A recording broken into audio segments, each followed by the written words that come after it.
Hello, my name is Clay Clark, a.k.a. Claytron Menendez, and to my left is... Jason Bailey, a.k.a. Marty McFly. a.k.a. Mr. Freeze, a.k.a. What was the other one that your mother called you? Get out of the sugar. That was what she said all the time. Yeah, that's just weird. Okay. Anyway, so we're here talking about our paid studio audience. They're paid to laugh, but they're not doing a very good job. No, they're not. There's only 2 of them, but we are paid a lot of money to laugh. Okay, so we're moving on now. We're going to be talking about sales. We're getting into the mechanics of sales. This is the stuff that gets me excited, gets me motivated, gets me just ready to roll. And we're going to talk about the 4 elements of sales. It's called rapport, needs, benefits, close. Everybody now, rapport, needs, benefits, close. One more time if you're scoring at home, and I know you are because you're not with me now. Rapport, needs, benefits, close, okay? You need to make sure you know that. When you get in a bind, you just keep saying that to yourself. And what we're going to start off is, what is rapport, needs, benefits, close, and why is it important? Well, first off, in human interaction, when you meet somebody, you naturally don't trust them. So you want to build rapport. So you say stuff like, if I met him in an elevator, hey, what's up? I'm Clay. How are you? Jason. Where are you from, sir? Locust Grove, Oklahoma. Really? Really? You like that area? Nope. Really? Do you like this elevator? Seems to be functional. What is your occupation? I'm in sales. It seems as though you are into sales. Yes. Okay. See, rapport. You're basically building a rapport. You're trying to get people to like you based on you taking an interest in them. If I said, hi, my name's Clay, I'm actually in sales, and I'm actually live in South Tulsa, and you're going, who cares? Where's the nail gun? Yeah. Okay. Now, when should you use rapport, needs, benefits, close? Every time you talk to a human. If you go to church, which you should do, but if you go to church, think about the last time you went to church. The pastor gets up and tells a funny joke. So he says, last weekend, what happened with my son?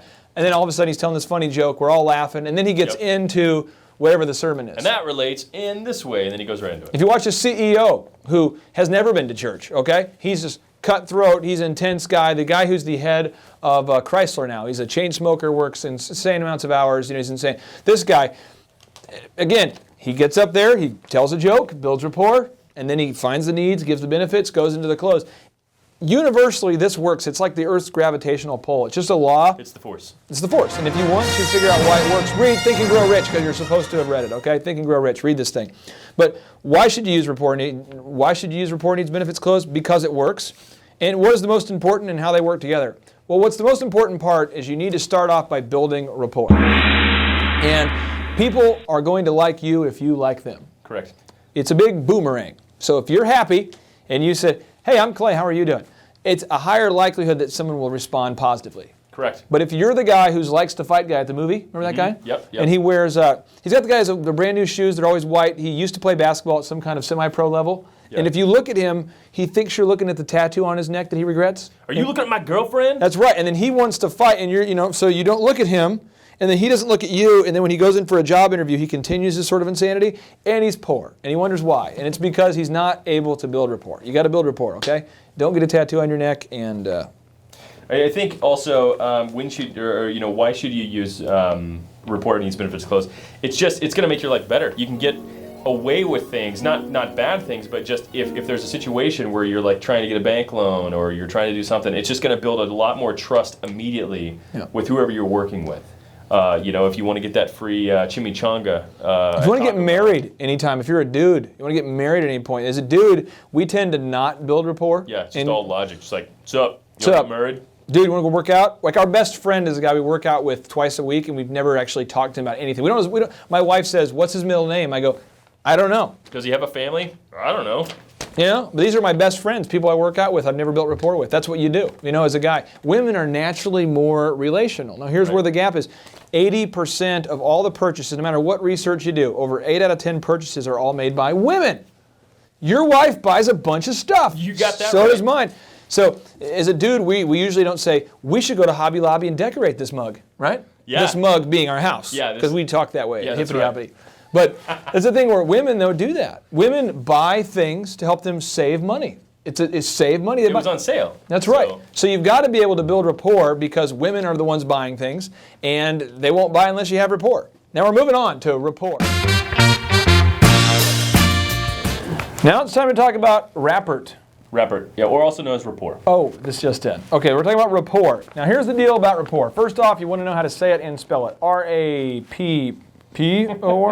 Rapport, okay? Rapport. Now, the thing about rapport is the likability. It's your established trust and like with a customer. You build rapport, your goal is to build them, you want them to like you and to trust you. Yeah, very quickly, by the way. It's not like, you don't build rapport over like a year. Like 60 seconds. Yeah, exactly.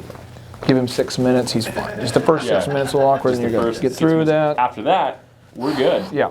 So here's the deal. The goal is to get people to like and trust you, like I was saying. Now, what is rapport and how do you build it? Well, first off, there's a very systematic way. There's a 6-step process for this. I'm going to go over it with you. Step number 1, there's a 70-30 rule of conversational generosity. Basically, people, they have a favorite topic, and it is themselves. So if you ask them questions about themselves, they are going to respond in a favorable way because they like talking about themselves. So I'd say, so let me ask you, where are you from?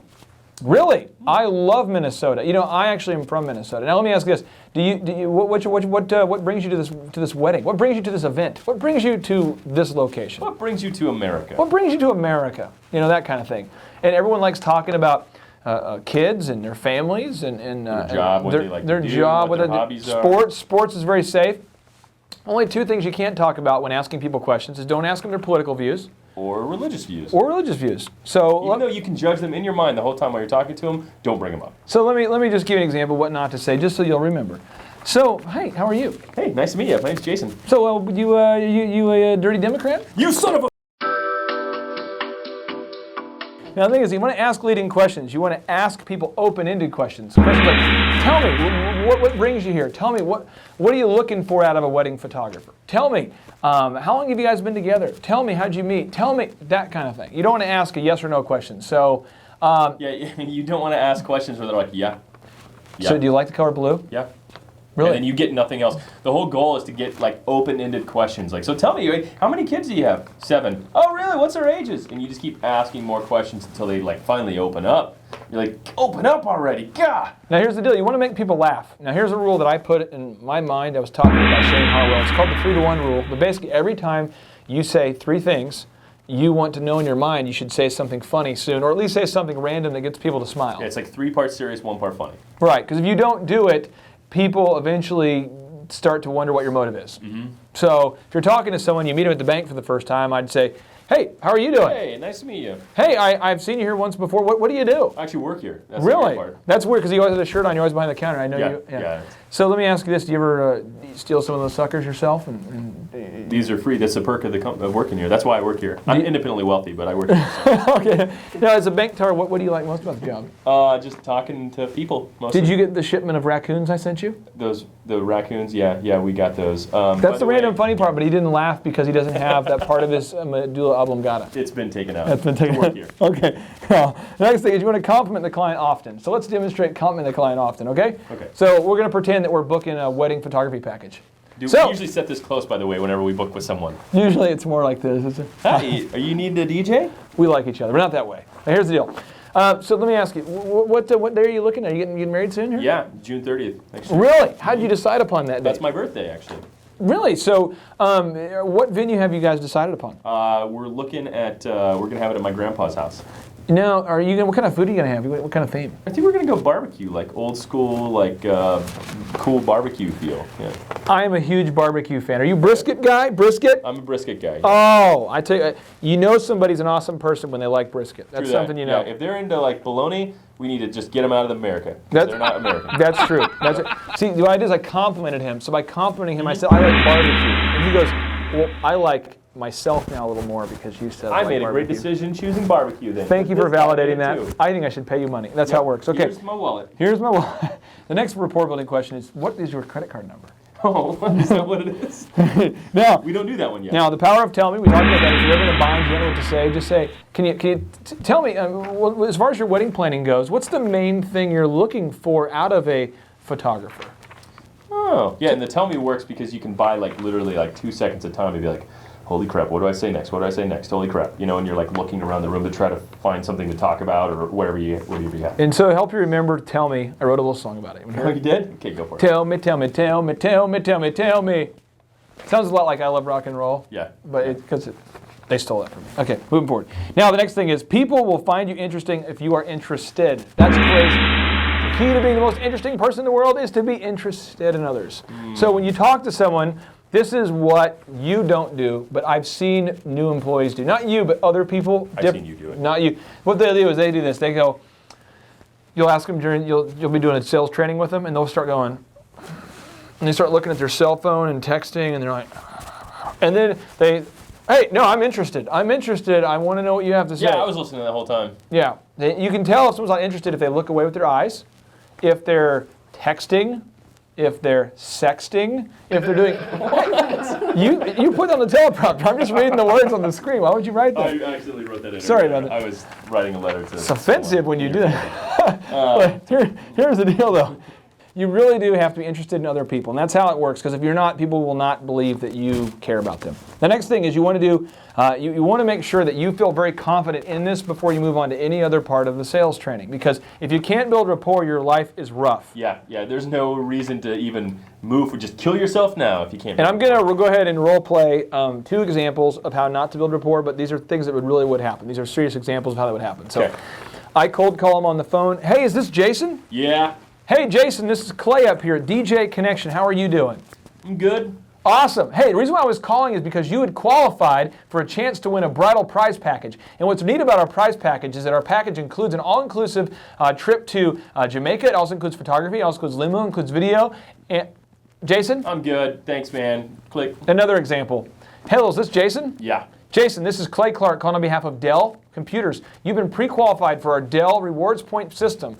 Now, what you'll need to do, and let me ask you this, how many people live in your home? Let me stop you right there, son. If you talk at people, people will hang up on your face. Yeah. I was a wasn't even threat. able to say anything. I wasn't able to say anything at all, and so I'm not even interested in what's going on because I just said hello, and then he talked for the next 4 minutes. And you guys have probably heard these people call you like, oh, you've won free magazine subscriptions. Let me tell you what's going on. Hello, this is Michael with Dell Computers. Yeah, Michael, Yeah, that's it. sure, your name's Michael. Okay, Sure. next thing.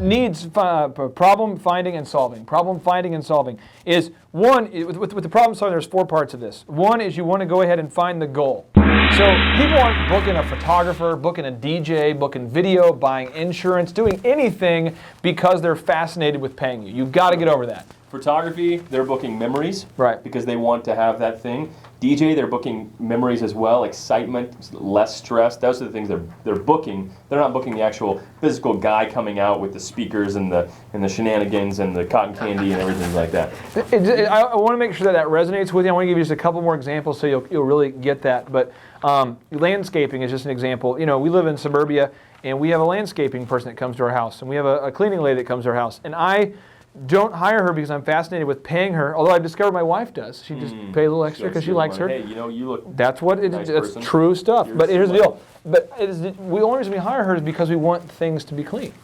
We only hire the landscaping guy because we don't want to spend our time doing it. We want our lawn to look presentable. People book a DJ because they want to have fun. People get photography because they want to remember the moments. People buy insurance so they can have peace of mind. True. People are buying solutions. It's absolutely important that you understand that. They're not buying...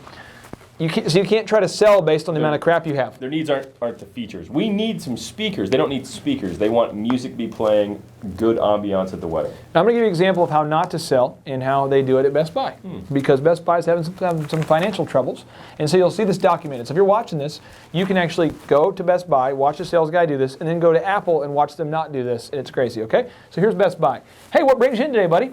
I'm just looking for a new computer for my daughter. She's going to college. Awesome. Well, you know, this one has a 600 and something gigs of whatever. It's got 3 terabytes of whatever. It's got 17 USB ports. It's got a 24-inch screen. It comes with a warranty. Now, did you want to go ahead and upgrade and get the warranty? That's what most people do. What is some of this stuff? I don't understand. Well, it also comes with a free, and you just keep talking at them and giving them features. They don't care about it. Now, let's go to Apple for a second. We're at Apple now. Hey, welcome to Apple. How are you? I'm Clay. Hey, I'm Jason. Nice to meet you. Hey, so what brings you in today? Oh, looking for a computer for my daughter. She's going to college. How old is she? She's 18. She graduates this year. Is she familiar with the Mac? Yeah, we got her like an old Mac, like the ones that you guys used to have at schools, like the big square kind.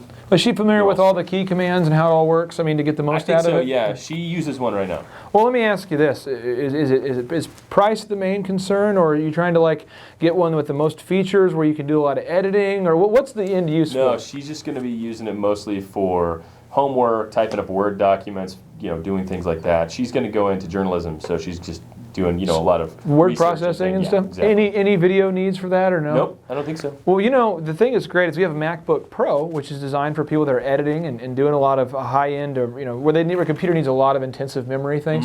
Whereas we have the MacBook Air, which is awesome because it's a lighter computer. It's easy portability, and it's really designed for people that don't want a ton of processing power, although it's crazy fast. Give me 2 of them. Yeah, and we also have a neat class where we actually have a free course at the Genius Bar, where after you buy the computer, she can come in anytime she wants for free, and we will actually teach her how to use all the word processing software before she goes to college. That's great. Cool. That's how you do it, though. You're asking them problems, you're asking them questions, trying to find his problems and solve them, as opposed to just spouting out crap you've memorized. It just doesn't work that way, okay? So if you're for some reason you're working as a waiter and working for us, just ask people, so what kind of food do you like? Instead of what do you want? People, I'm telling you, you'll sell more stuff. I used to sell a ton of crap at Applebee's by doing that. Okay, now the next thing You here. didn't work there, did you? I did work at Applebee's, but the culture there didn't work out too well, so I left. Couldn't carry things well. It was all the sexting while you were there. Real talk, and you don't have to. Please don't edit this out, Max. It's out here. But when I worked at Applebee's, I'm not exaggerating. Every man who worked there liked men except for me. That seems a little conceited. Every man liked you. Is that what you're saying? They like the men species. Oh, okay. They were all trying to get me. Okay. Now here's the next thing: is you want to help people discover their problem. That's the first thing. You want to help people discover their problem. Okay. And really, what you're going to do, though, is you're going to make sure that you help people know they have a problem. A lot of times they don't even know they have a problem. So you have to ask questions like in that Mac example. You say, are you wanting a computer that helps you process a lot of editing files and do a lot of video or photo, or are you wanting something that's portable, less money? You have to ask questions, and then they'll start to discover that they do have a problem. For instance, giving you an example, let's say on the DJ business, people might not even know that they need an MC for the night. Because they just think like, oh, my brother's just going to play the music. Okay, cool. Well, who's going to introduce you guys when you come in? Who's going to let everybody know about the cake cutting? Oh, I didn't even think about that.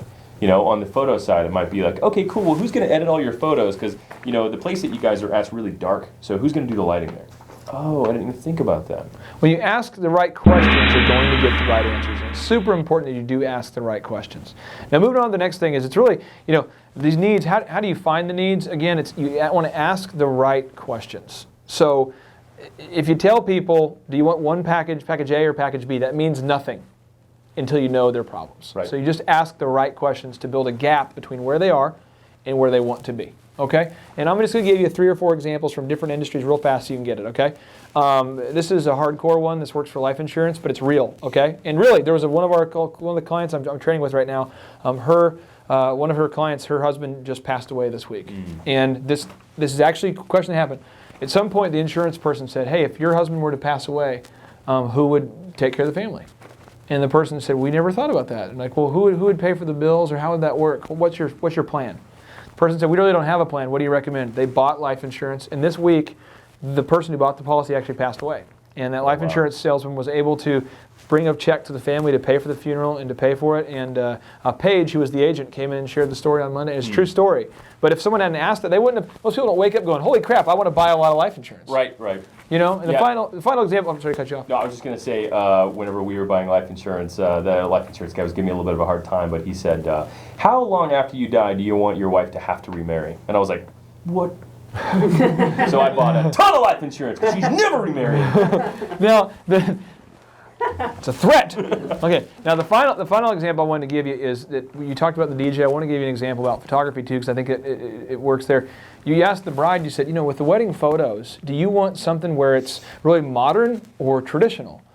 Did you want something where you have where the photographer stays unlimited time, or did you want to feel rushed through the? Or did you want like 4 hours of time? What are you looking for? And a lot of brides will go, well, I don't really want to be rushed. I mean, obviously, but I don't want 4 hours either. Yeah, I guess I need unlimited, or I guess I would like to customize and you still start to discover they need stuff they didn't know they needed. The question you could ask would be like, are you guys needing unlimited time, or did you just not want to get all those shots, get all the events? And they're like, I want to get all the events. That's a better question, and that's why we have the two of us doing this, because everything he says is slightly, really, It's a lot better. A lot better. I mean, Yeah. it's by Okay. popular vote. Now Our studio audience. the final thing I want to talk about is when you're building needs. This is a situation where you're just trying to make sure that you help people get to where they want to go, and so all you're going to do is just make sure you know where people want to go before you present them with a solution. You have to know where they're going before you can offer them a vehicle. Okay? True. Awesome. Now we're moving on to our next step here, which is benefits and solutions.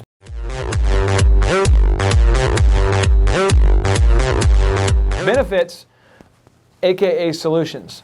The benefits is what your product does. So we're going to go ahead and give you a product right now that I think is a little bit crazy, that I can't believe anybody buys it, but people do. So we're going to go ahead and talk about the diamond. Oh, sorry. The Snuggies. We're going to talk about the diamond. Now, the diamond, when I got engaged, the diamond was one thing I didn't see value in. Like, why would you want one? Are you going to cut glass? Yeah, you use it for etching things into your car, I think. It's small. You can lose it. Yeah. It's crazy expensive. Let's go ahead and get something we can lose real quick. I don't get it. But the diamond has been sold to women to mean a lot of different things. And now the diamond has a lot of value, but it's still, at the end of the day, just a small rock that can be used to cut through glass and metal. Mm-hmm. There's really no functional value to it other than that. People fight each other over them. It's crazy. They steal things. They risk their life for them, all for this little precious something that it's been explained to the public that it has value.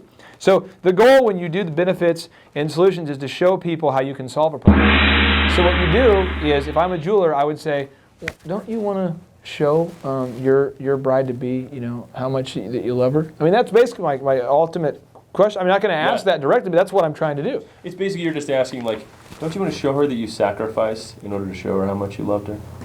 It's 2 months' salary. That's 2 months' salary. I mean, as a culture, though, if you look at Knot.com or bridal magazines, they actually recommend how many months' salary it should be. Ridiculous. So go without food and electricity for 2 months. He's starved. He's so skinny now before the wedding, but we have this ring. Now, so the goal is to help them solve their problem and to show how your product solves the problem. Now, the next thing is to give benefits versus features. Now, the features of a diamond it has this many points, and it's this big. And the clarity. The clarity. It weighs this much, but the benefit is, could you imagine her reaction once she sees the diamond? When her friends see her and they go out to eat and she has the rock and everyone's like, oh my gosh, where'd you get that? Could you imagine what that's going to feel like? In there's some jewelry stores that have the gotta say yes guarantee, and that's a huge benefit, right? It's like, check it out. If she doesn't say yes, you can bring it back and get your money back. Holy crap! So they're selling the idea. So I bought like 4, and I'm just going all around to see. What? He's actually being prosecuted in Utah. Yeah, it's kind of weird. Okay. But anyway, the thing is that you really do have to make sure that you communicate the benefits, because if you give features, there's no value in the features. People don't care how many points, people don't care about the clarity unless they know the value of what you're trying to do. You're trying to wow the bride in that case. Now, we want to explain to the customer how your product can solve their problems. How do you explain to the customer? What you're going to do is you're going to explain to the customer how it solves their problem, and then you back it by a fact. This is the process you're going to use over and over. You're going to get the benefit, then the fact. The benefit, then the fact. We're going to give you 3 different industries, and Jason is going to be, you're going to see how awesome he is. Watch this, okay? So we're going to go with videography for 500 points. Okay. I need 3 benefits, 3 things that your product does to solve the problem. Okay. And then give me 3 quick facts. For video, 3 ways we solve the problem and a quick fact. And go. Well, actually, we have unlimited time, so you're not going to have to worry about what's going on. We'll get there 2 hours ahead of time, and we're not going to leave it till the wee hours of the night. Awesome. So that's benefit, and then the fact. The second thing is we will do a full edit on your video, which allows you to custom create whatever you're looking for, whatever style that you want. And how we do that is we go through a style chooser, and you decide what styles. If you like black and white, if you like color, if you like a weird like moth flying through your video the whole time. That's the fact there. Yeah. So the benefit would be your choice, and then the fact would be like you actually get to choose the style. And I'm going to hop in and give you one more. I can say that when you work with us, you'll have peace of mind on the day of your wedding, knowing that you're working with professionals. In fact, we've been featured on Say Yes to the Dress. We won. We've actually done video projects for Bama Pie, for Chick-fil-A. I mean, big projects, and we can say that this is what we do, but we back it by a fact. All these people trusted us to be professional. So absolutely. Now I will say, as you're going on and you're delivering benefits, what you want to do is make sure you explain to people what the product does. You don't want to explain just things about the product. Those facts we gave only make sense. They only resonate after you've explained what the problem is that you solve. Now, delivering benefits followed by facts, the reason why you have to do this is because there is a bias from the consumer. You feel it, I feel it. Anytime we buy something, if you're buying, say this is a sales DVD, you're buying this DVD. When you buy something, you have a certain skepticism. Right. You buy a car, unless you're an idiot, when you buy a car, you want to assume that it doesn't work. When you buy... Ripping me off. This guy's ripping me off. I'm going to keep my eyes real squinty and look side to And side. I got to rip on myself here. I'm ripping on YouTube and myself because you might follow. I used to think if you didn't read the back of the label on food products that you could just trust it. And now I realize that there's all these weird elements that are scientifically made stuff that's, cancer-causing stuff that's on the back of something, but I didn't have that skepticism. But once you have a skepticism and you're a smart buyer, a shrewd buyer, which, by the way, the more money people make and the more expensive your product is, the more skeptical the customer is. They're mean sometimes. They're mean. So what's going to happen is they are believing that you are lying. So what I'm going to tell you is a little bit harsh, but never say anything about your product in terms of a benefit that you can't prove and that you will not prove. True. You have to prove it. If you say it, you have to back it up in that same conversation or with a follow-up email, or they're going to just think like, oh, this guy's just talking to get my money. And don't just have the ability to prove it, but actually prove it. And I'll give you an example. I talked to a lady yesterday in Canada who's going to do a speaking event in Las Vegas. And she has a pharmaceutical sales company that she does events for. And I said some things for her, and I said, I've actually done events for Hewlett-Packard and for Maytag, and I said, let me just email you links to those recent speaking events so you can watch them. And she says, oh my gosh, that's great. But the moment that I said the names of the companies, you could tell she doubted. And then when I sent her links, the email back was, oh my gosh, this was great. Thank you so much. But there's the burden on me to prove what I'm saying. So don't get frustrated, but you do have to prove what you're saying. Once you do that too, it builds a lot of trust, and they will actually then believe you from there on out. Once you've said something and backed it up by a fact, then they'll believe you from there on out. You don't have to, constantly be trying to overwhelm that shrewdness. Now, point number 5 we're moving on to is call to... Action. Call to action. This is not a call to be in a Chuck Norris movie or a Sylvester Stallone movie. No. But it could be.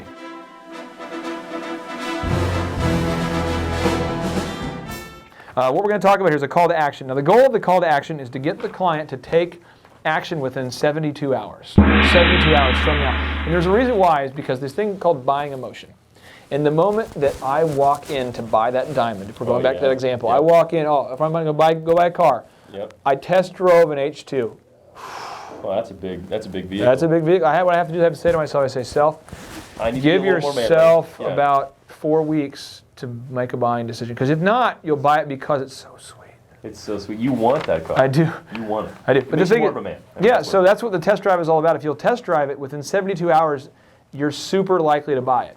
That's why they try to close you like right then, because you're so excited about this is amazing. I could afford that payment of $700 a month, right? Yep. Yeah, we get it in there. Oh my God. So the thing is, you definitely have to understand that as a buyer, people are trying to get you to buy within 72 hours. But as a seller, you have to understand that the person, you don't want to high pressure people. You just want them to have a commitment to meeting with you again within 72 hours. So you have to have a commitment for them to meet with you in 72 hours. If it's longer than that, they're going to find somebody who does it cheaper, better, faster, whatever. Your cousin's going to do it, or somebody. Doesn't matter what product you're selling. If you let the customer go more than 72 hours before making up a decision, they will find something cheaper, faster, better, but you're going to lose out. Also, they're going to forget about a lot of the things that you said. They're going to forget about the reason, that feeling they had when you were talking about oh, this makes me feel comfortable. This takes the stress away. They're going to forget about all that. So, you guys can go. You can go to Best Buy and look at that big TV, and you're like, man, I want that TV. And then you wait 5 days, and you're going to be like, I don't really need that TV. Editor's note, if we could put in, you've lost the loving feeling right now, right now, just so we can kind of sway together. That's what's going to happen.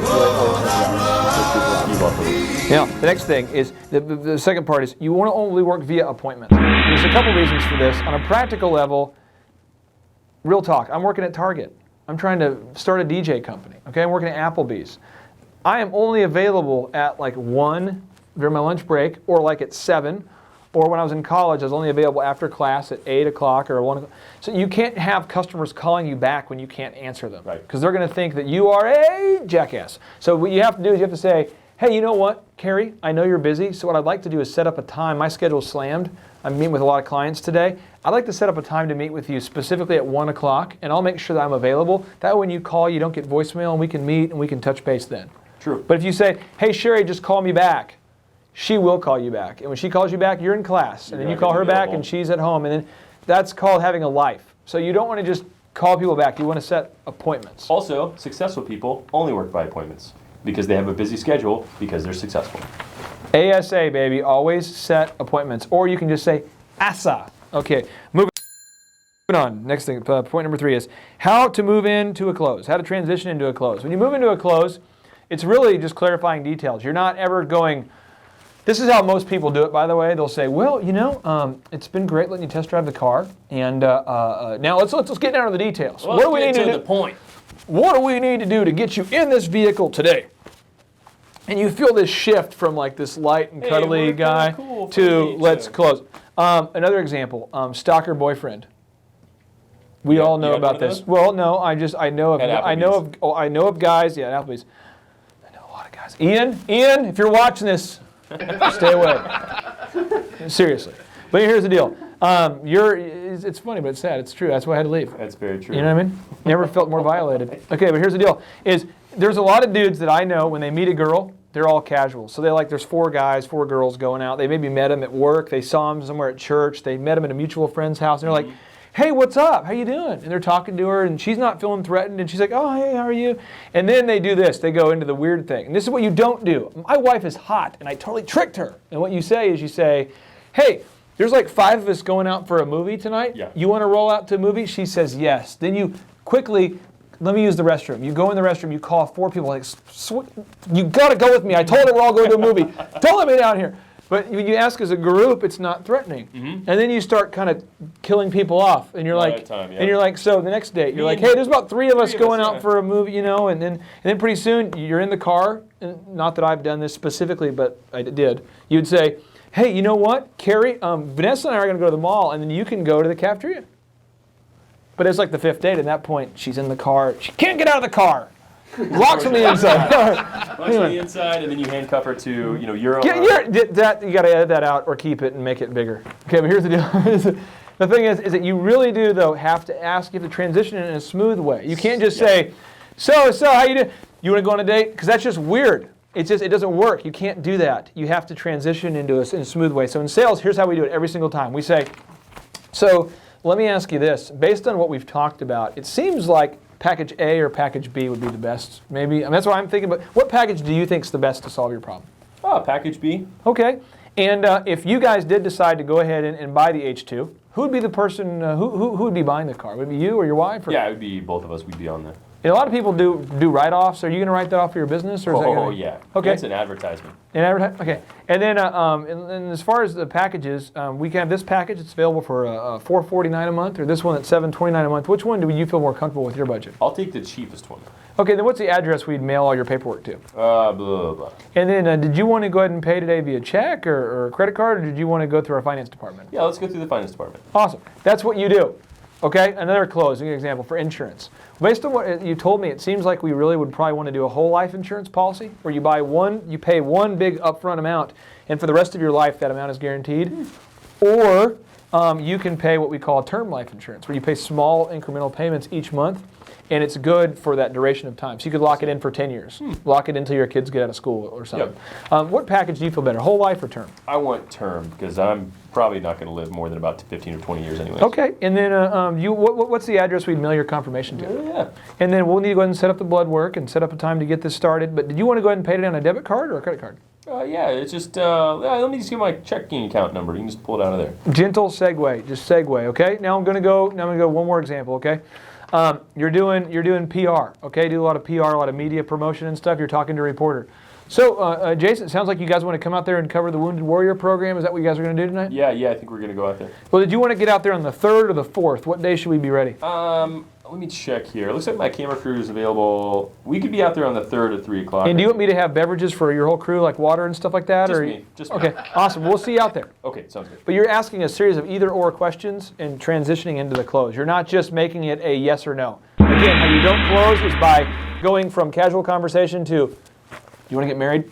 Or from casual conversation to, Do you want to go ahead and get started tonight? Or you can't do that, just A or B. I think like the last benefit to the close portion, it would be something like, and we also include all the lighting for your event. We'll come bring out, fun dance lighting to get people excited about moving and shaking and things like that. And that's basically what's included with all the packages. So we were talking about our second or our third package. The second package includes this, the third package includes this. Which one did you guys like better? And that's how you would transition from like the last benefit into the close. You just want to kind of keep it like a normal conversation. And as you watch this, I want you guys to know something. I want you to really get it, is that when I started sales, I was awful, and I had a mentor, Shane Harwell, and then I had another mentor named Ron Hood. And both mentors that I had, I would not say were proactive about mentoring me.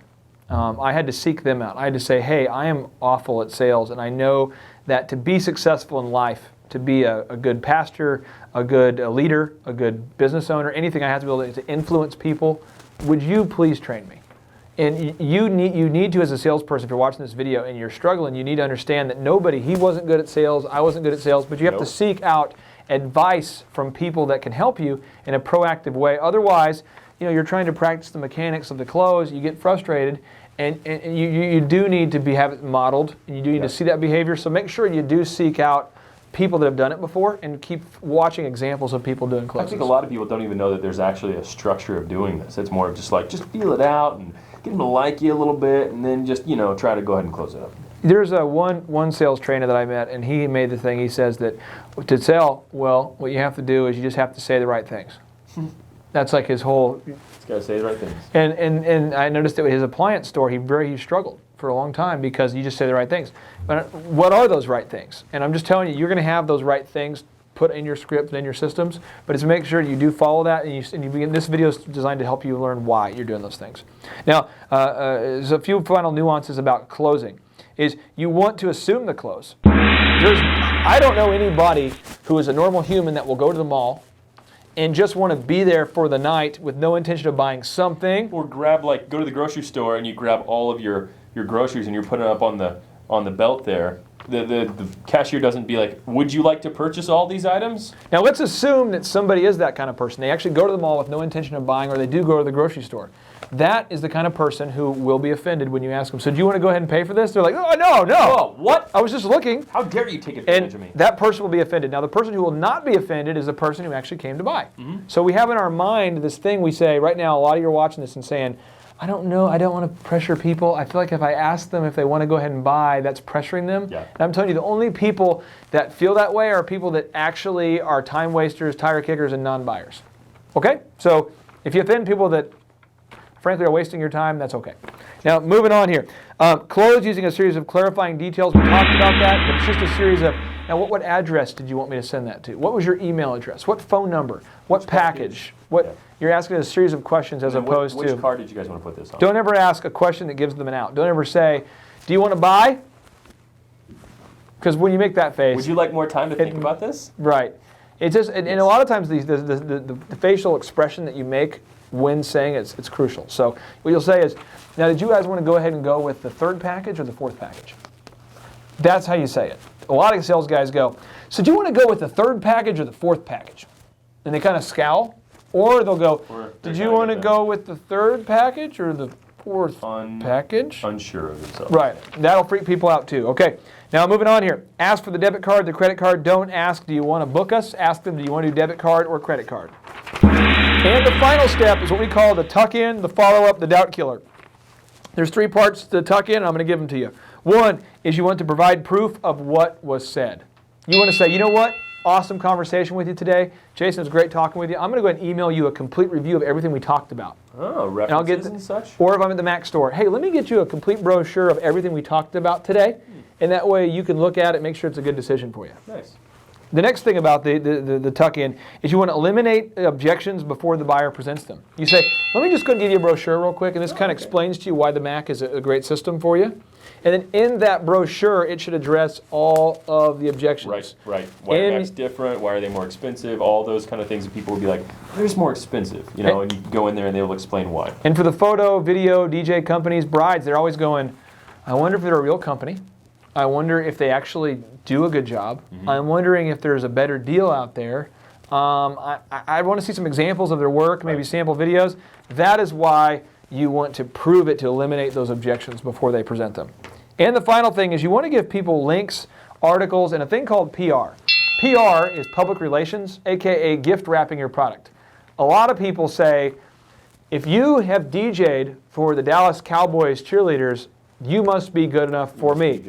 A lot of people say, if Michael Jordan wears these shoes, they're probably good enough for me. Right. A lot of us say, if he drives that kind of car and he's a big deal, then maybe if I have that kind of car, Tiger Woods drives a Buick. I want to be like Tiger Woods. I'm going to buy a Buick. That's the whole idea. It's the whole power of celebrity. It's the power of endorsement. It's the power of PR. We've been fortunate over the years with our PR to be featured on, ABC, NBC, Fox. I mean, Tulsa World, any article really. We've been in everything. We've been in Not.com. We've been in Wedding Wire. We've been featured in a lot of things. We've been on TLC, the Oprah Winfrey Network, all kinds of TV shows. Entrepreneur of the Year Award, U.S. Chamber Quality Award, Fastest Growing Companies in Oklahoma Award. True. People love to know that you're actually a legitimate company. And so you have a burden on you to share that with them, because a lot of people aren't going to do research. And here's what they're going to do though. When they do research, they're going to type in something. I want to freak you out for a second, because I just discovered this a couple years back. They'll type in DJ Connection scam. Yep. DJ Connection reviews. DJ Connection complaints. Problems. And it'll pull up just the worst thing we've ever done. It'll pull up that, and that's the first thing they get. So if there's one thing that we did 3 years ago, it's going to pull that up first, and that's how they're going to judge us. And they're going to take all of the things you said and balance it by that one anonymous something. So you have a burden on you to put the positive things in front of them, knowing that they are going to look at the negative things. Right. That's true. Now, we're going to move on now. We're going to be talking about ninja moves. And really, this is kind of really a tribute to Bruce Lee. Yeah. This is kind of how we look at it.